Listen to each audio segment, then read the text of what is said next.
Hello, everyone. Thank you for joining us today. My name is Oksana, and this is Education USA for Europe and Central Asia.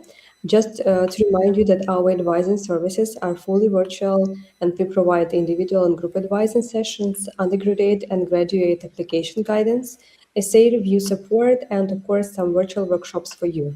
So if you are interested in any of these opportunities, please scan the QR code and join our upcoming events. And today we are glad to talk about how to finance your education in United States. So we'll talk about smart financial planning for your US studies.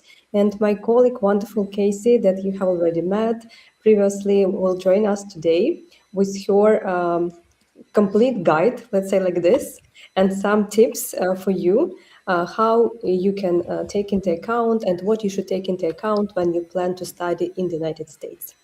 Thank you, Casey, for joining us today. And for our participants who are joining us right now, if you have any questions, please write them in the chat and we'll be glad to answer them at the end of the presentation. So, Casey, thank you so much for joining, and the floor is yours. Thank you so much for having me again. I just want to make sure that my presentation is showing and everyone can see it. So again, thank you so much for joining today. My name is Casey. I work with the International Admissions team at Kennesaw State University. Today, we're going to talk about something that is extremely important when planning to study in the United States, and that's how to fund your education and how to build a realistic financial plan. My goal today is to make this process feel clearer, more manageable, and more strategic for you. So we'll go ahead and get started. So in this presentation, we will start with the different types of scholarships. Then we'll discuss where to find funding opportunities. We'll talk about opportunity funds and alternative funding sources. We'll briefly cover athletic scholarships. Then we'll walk through how to build a realistic student budget. And finally, I'll connect everything directly to KSU so you can see how this applies in a real example. We'll leave time at the end for questions, so be sure to add any questions that come to mind in the chat during the presentation. Before we discuss scholarships, it's important to understand what you're actually paying for when studying in the US. Tuition is only one part of the total cost. Students must also plan for housing, meals, health insurance, books, transportation, personal expenses, and travel costs. One of the biggest mistakes students make is focusing only on tuition and forgetting the full cost of attendance. When you understand the full picture, you can plan more effectively. So there are several different types of scholarships available to international students. First, there's merit-based scholarships. These are awarded based on academic performance, leadership, extracurricular activities, or sometimes test scores. These are the most common scholarships available to international students. Next are need-based scholarships. These are awarded based on students' financial situation. Not all universities offer need-based aid to international students, but some do. These scholarships often require financial documentation, such as bank statements or sponsor letters. Then we have department or major specific scholarships. These are offered by academic colleges within a university, such as engineering, business, or computer science. Many of these become available after you've been enrolled and declare your major. There are also country specific scholarships. These are funded by government, embassies, or private organizations that support students from certain regions. Finally, scholarships can be institutional, offered directly by a university, or external, meaning offered by outside organizations. Understanding these categories helps you search more effectively. Scholarships are not one single opportunity, they're a system of opportunities, and the earlier you start, the more options you will have. So next, deadlines matter. Timing plays a major role in scholarship success. Many students miss opportunities simply because they apply too late. For fall admissions, many university scholarships close between October and January. Department scholarships often open between February and April, and external scholarships vary widely and so open as early as 1 year before enrollment. Because of this, students should begin researching scholarships at least 12 months before they plan to start university. I strongly recommend tracking deadlines in a spreadsheet, preparing essays early, and requesting recommendation letters well in advance. So, how to fund education. It's important to understand that most international students do not rely on one single scholarship. Instead, they build their financial plan using multiple sources. This often includes family support, a partial scholarship, personal savings, small external grants, and sometimes on campus work to help with daily expenses. For those of you that don't know, grants typically function the same way as scholarships do, where you will receive money that does not have to be repaid, unlike a loan. I like to describe funding as a financial puzzle.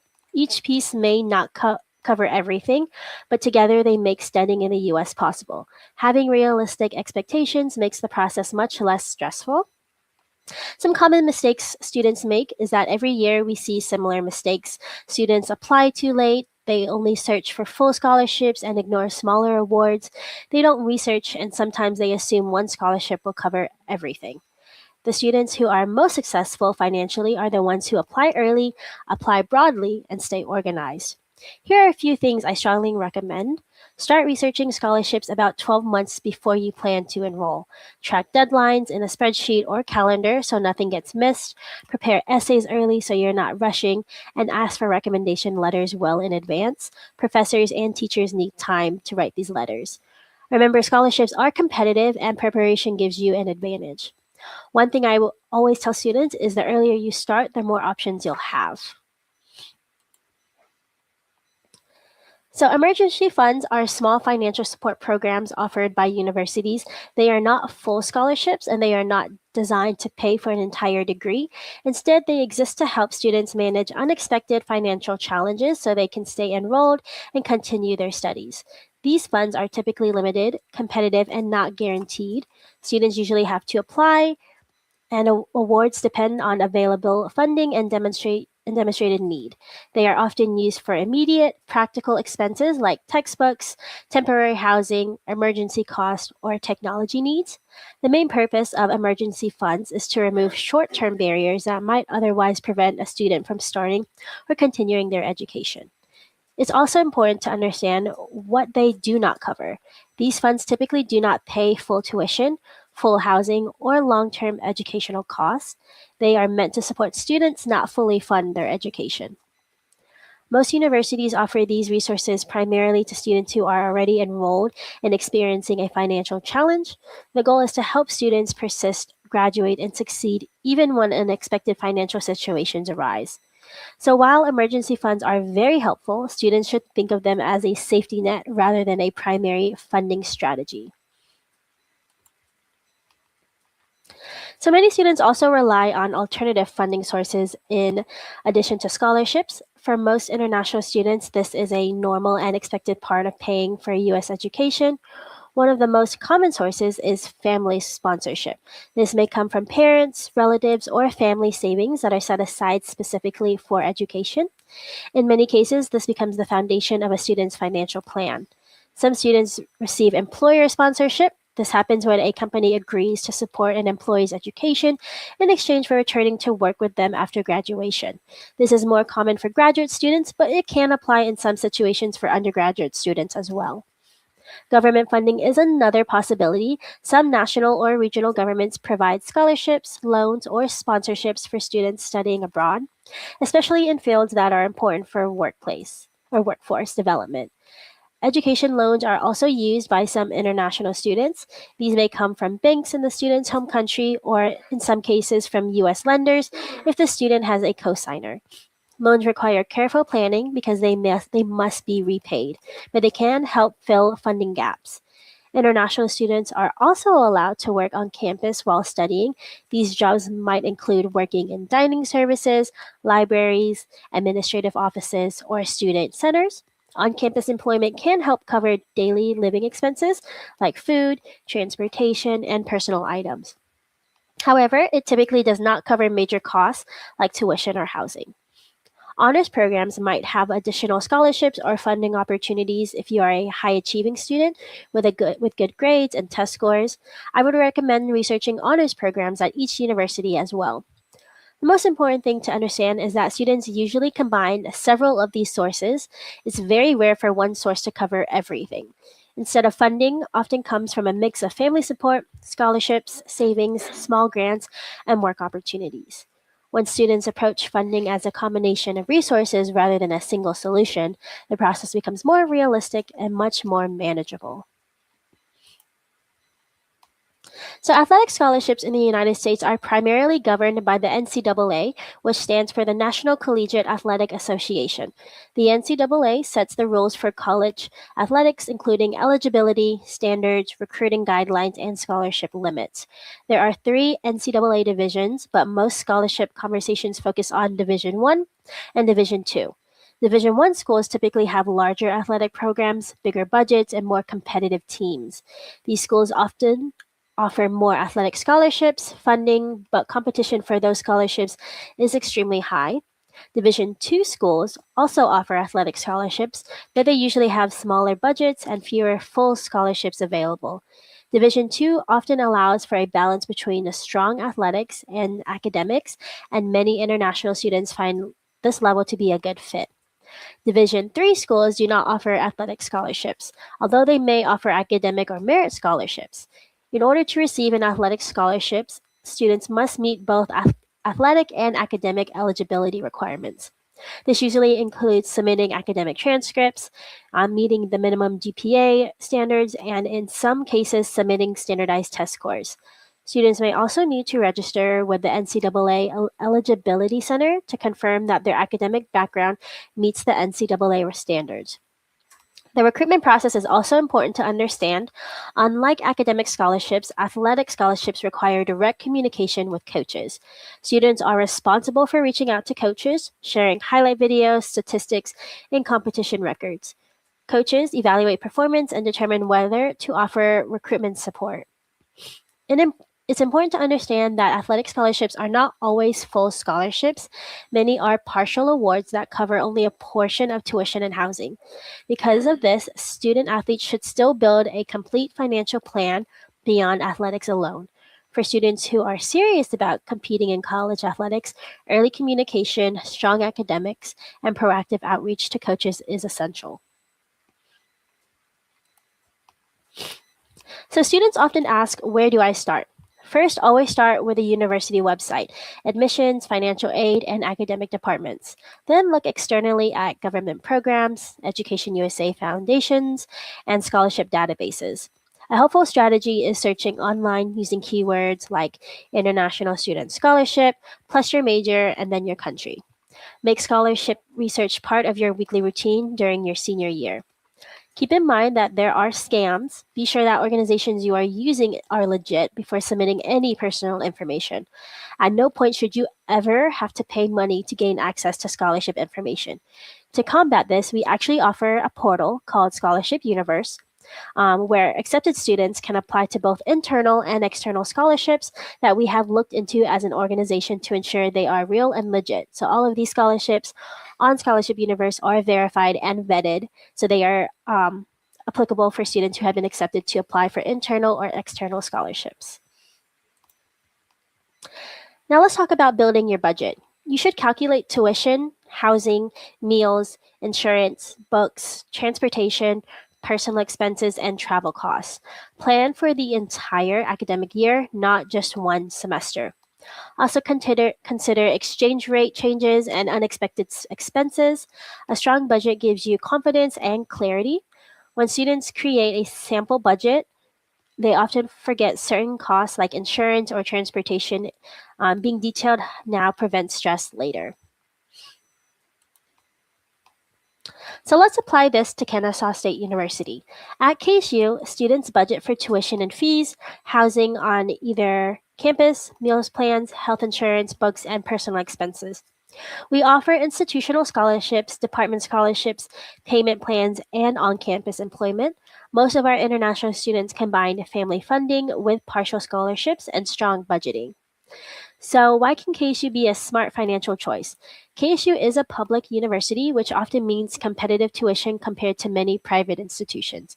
We are located near Atlanta, which offers internship and career opportunities, and we do have two campuses and a strong academic program in business, engineering, and computing, health sciences, and more. So, Kennesaw State University offers scholarships and financial aid opportunities for eligible students. I mentioned the Scholarship Universe portal earlier, but once again, this is a portal for accepted students to use once that one application to apply to all internal scholarships. There are external scholarships offered as well within this portal. One important option is the out of state tuition waiver, which allows qualifying international students to pay the in state tuition rate instead of the higher international tuition. So, this can reduce the cost from nearly $9,200 per semester to approximately $3,000 per semester. It is a valuable opportunity to make studying at KSU more affordable and accessible. So, for KSU specifically, these are some of our fun facts that help you gain a sense of who we are. Choosing a university is not just about cost, it's about value, support, and long term outcomes. So, KSU is the third largest public university in Georgia with over 50,000 students enrolled. Even with a large student body, we maintain a 23 to 1 student to faculty ratio, meaning your class sizes stay personable and manageable, especially once you get into your major specific courses. We're also incredibly diverse with 700 and growing international students representing 127 countries. So, no matter where you're from, you'll find a community here. If you like getting involved, there are 300 plus student organizations, everything from cultural clubs to fraternities and sororities to recreational sports. And for my athletes or sports fans, KSU has 18 NCAA Division I sports teams, including baseball, basketball, football, and women's soccer. We offer 190 plus degree and certificate programs across 11 academic colleges, with popular majors being nursing, psychology, and biology. And we've recently added aerospace engineering as well.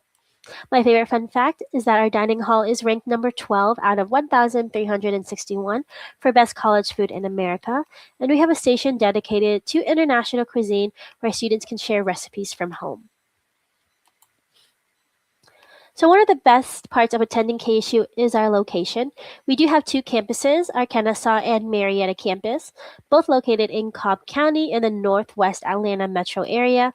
They're only 20 minutes apart, and students travel between them daily using our free shuttle, the Big Owl bus, or the Bob for short. It also goes to sporting events and local destinations. We're also about 35 minutes from downtown Atlanta, home to many Fortune 500 companies. That means fantastic opportunities for internships, co ops, and job shadowing. We're also roughly 45 minutes from Hartsfield Jackson International Airport, which is the busiest and largest airport in the world, super convenient for international flights. If you enjoy sports, concerts, or festivals, Atlanta has it all. For example, Truist Park, home of the Atlanta Braves, is right nearby. Our location really gives you the best mix of campus life, city access, and professional opportunities. So next, I want to show you this short video so that you can get an idea of our campus and student life. I'm not sure if you'll be able to hear the audio, but I will try and put the subtitles.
So now you got a good sense of our campuses and then student life. I believe the longer version of the video is on our website, and it's about 25 minutes long. So you can go watch the video, see our campuses, and then also listen to the stories about current students and their experience on campus.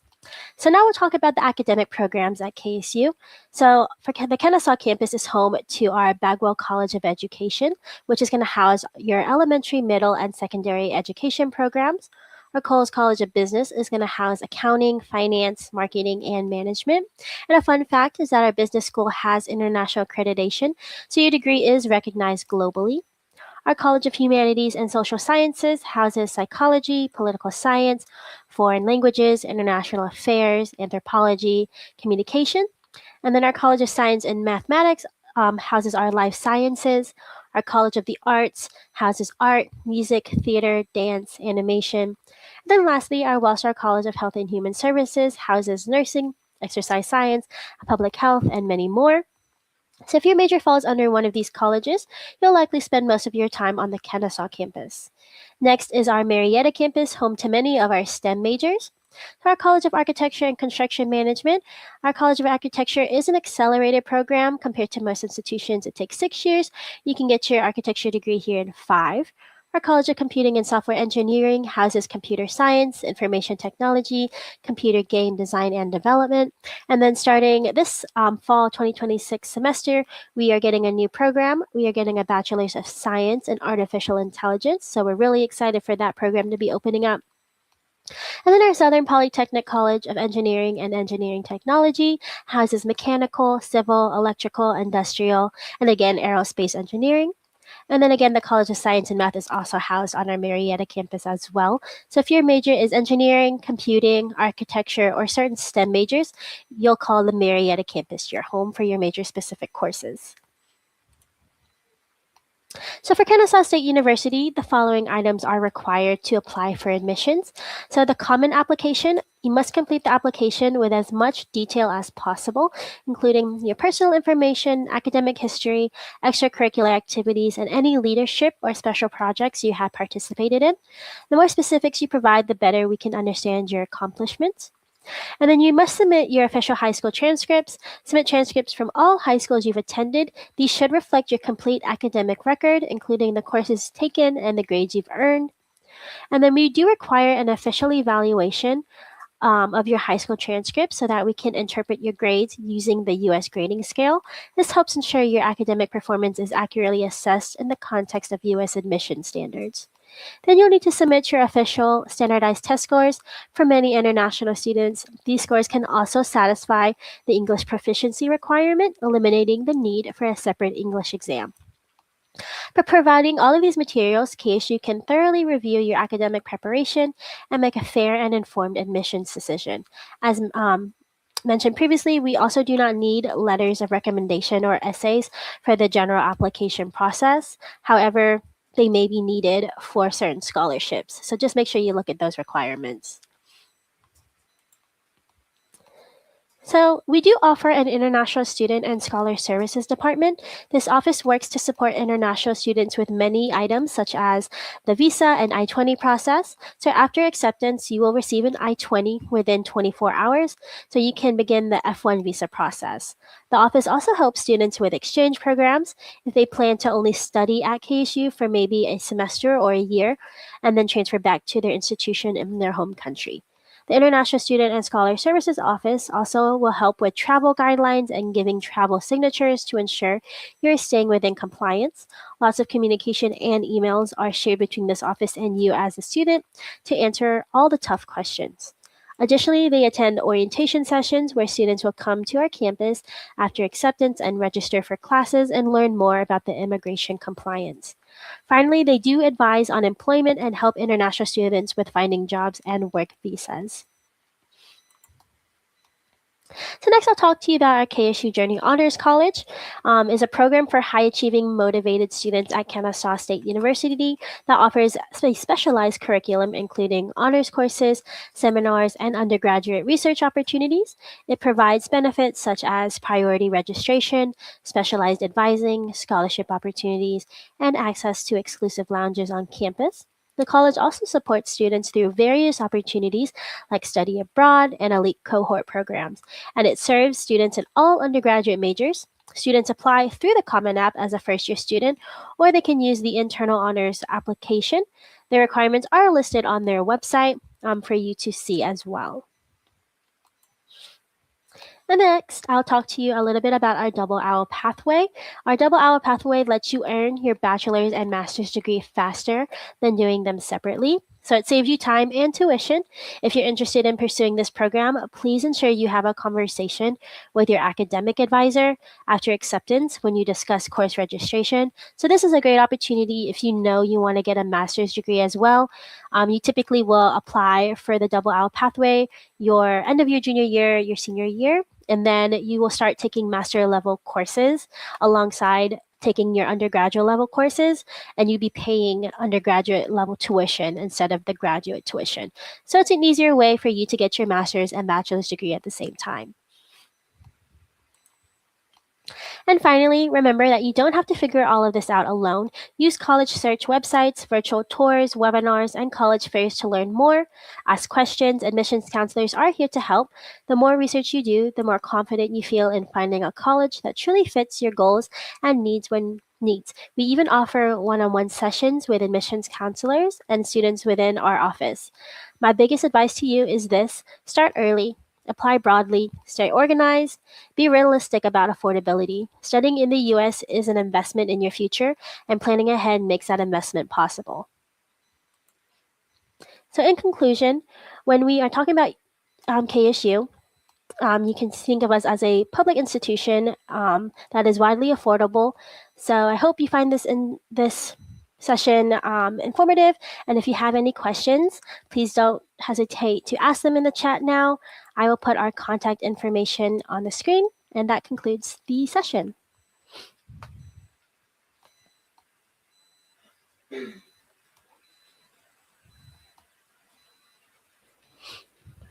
Thank you so much, Casey, for this detailed presentation. And also, thank you so much for showing this video. I hope that our students enjoyed the view of the university and campus itself. And we do have some additional questions about financial aid and scholarship. Okay. So we can start with those that we have in the chat, and then I will move to the questions from the registered participants that they have put it already in the form.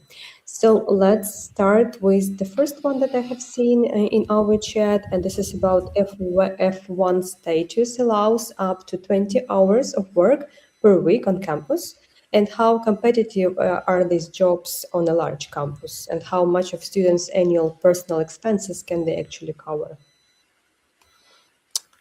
Um, I would say because the campus is large, I wouldn't say it's too widely competitive because there's so many opportunities for students to apply for different things. So I know as long as you meet the requirements of what they're looking for, I know we are always looking for student tour guides, which as a tour guide, you'll show prospective students the campus, you'll do tours, and you'll answer any questions about majors, things like that nature. Student assistants, we have many student assistants that work in our office. They typically answer the phones and they work in the front office answering any customer concerns. You can work in dining, you can work at the bookstore, you can be a resident assistant, which is typically a resident assistant you would apply as a sophomore student. So you've already been on campus for about a year and you help typically the first year students coming in, and you're overseeing their housing. So that also helps with, you most likely will get free housing as a resident assistant. So there's many opportunities for students to get jobs. I wouldn't say it's too competitive, as there's many opportunities for them to work really anywhere on campus. And how much of students' annual personal expenses can they actually cover after taxes? That is a good question. I'm not well versed in that. I would honestly ask most likely the International Student and Scholar Services Office to have that conversation with a student to see how much of their personal expenses can be covered after taxes are taken off. Yeah, great. Thank you so much. But I'm sure, like, not a lot, No, but still enough, like to yeah, cover I some. would Yeah. I would say like it would probably be helpful that your job would apply to expenses like personal expenses, like maybe gas, if you want to eat out, if you want to buy something at the store, things of that nature. I wouldn't put it towards like a big cost like a housing or tuition. Yeah, yeah, that's great. Thank you so much. Another question is, do you know any of the websites that are safe to search for scholarships that are available to everyone, not just KSU admitted students? Hmm.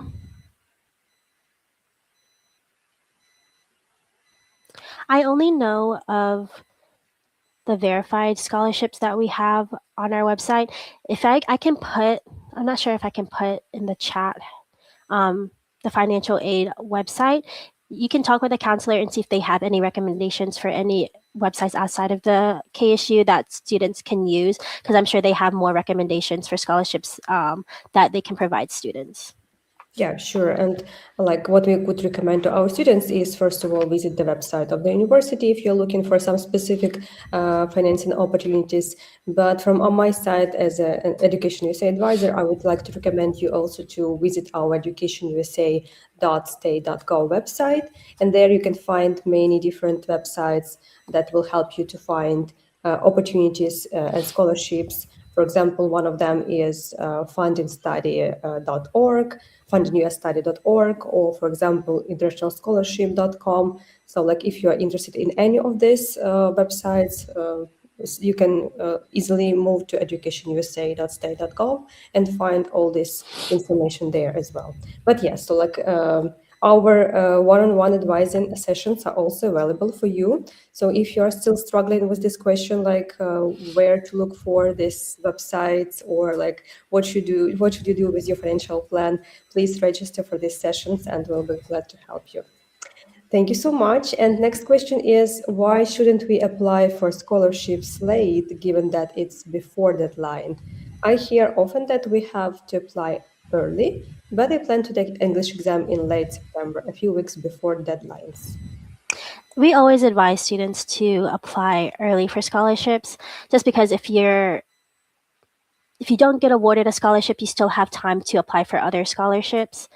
If you apply too late, sometimes our deadline for scholarships, they open in November of this year, and then they will close March 1st of next year.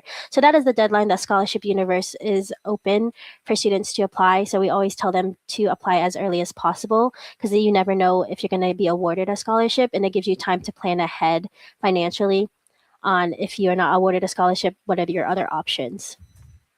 Yeah, that's great. Even though like the period of time is not so short, but still like it's better to apply earlier. I think so. Great, thank you so much. Okay, and another question: is it possible to get full ride scholarship in Kennesaw University, Kennesaw State University?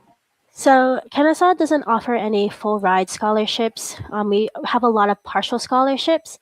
So I tell students typically you can stack scholarships. So you can apply for as many scholarships that you're eligible for. And then if you're awarded multiple scholarships, you can stack them. So you can stack your scholarships. I've seen students do this, and they typically it will be added to your tuition first.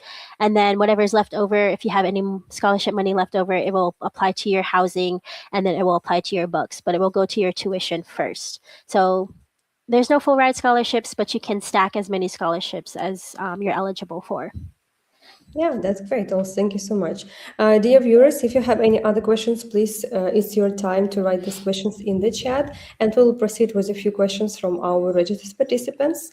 And one of them is how much money it is best to have for emergency needs that must always be in the bank account. What do you think about that? Uh,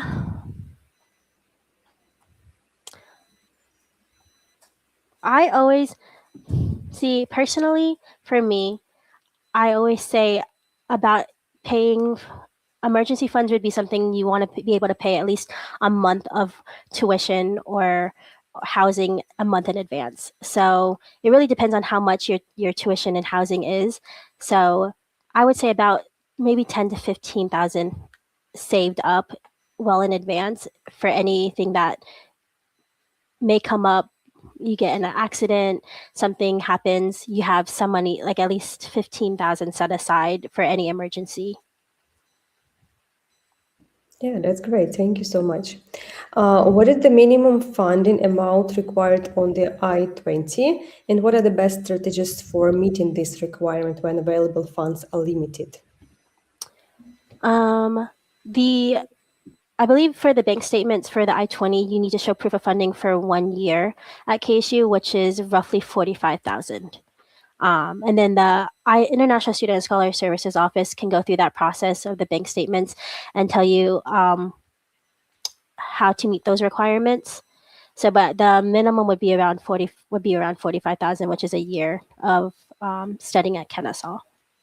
Yeah, that's great. Thank you so much. And again, I would like just to remind the students if you have any like specific questions or maybe even general questions about funding, so you can always reach out to our advisors and we'll be glad to help you. Next question is, should an applicant apply as many scholarships as possible and then refuse to make some of them in case of having funds enough or enough funds?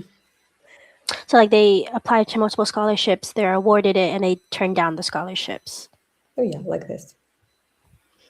Um, if they have enough funds to turn down scholarships, I have not met a student that has turned down a scholarship.